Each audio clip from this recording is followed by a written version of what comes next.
Reliance industries के chairman Mukesh Ambani की बेटी ईशा अंबानी की शादी 12 दिसंबर को होगी। ईशा अंबानी और आनंद पिरामल की शादी मुकेश अंबानी और नीता अंबानी के घर एंटेलिया में 12 दिसंबर को होने वाली है। इसमें दोनों खानदानों के करीबी रिश्तेदार शामिल होंगे। शादी से पहले वीकेंड के दौरान अंबानी और पिरामल खानदान उदयपुर में अपने दोस्तों और रिश्तेदारों के लिए एक पार्टी देंगे।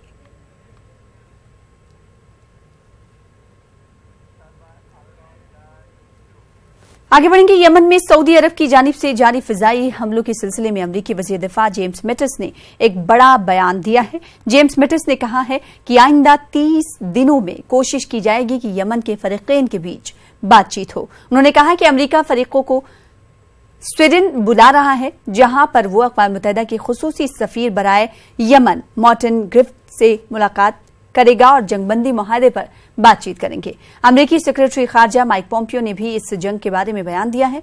माइक पॉम्पियो ने सऊदी अरब के ज़ेर-ए-एहतमाम यमन की आबादी वाले इलाकों में तमाम फिजाई हमलों को रोके जाने का मुतालबा किया है।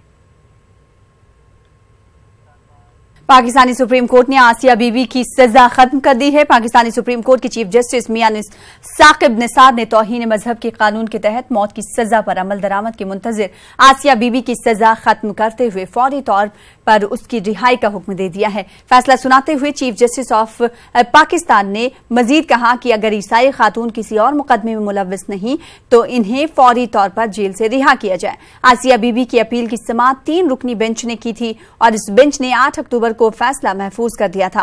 वाज़ेह है कि आसिया बीवी की रिहाई के हुक्म के खिलाफ पूरे पाकिस्तान में एहतजाज शुरू हो गया है, जिसकी वजह से कई अहम शाहराहों पर ट्रैफिक मुअत्तल है।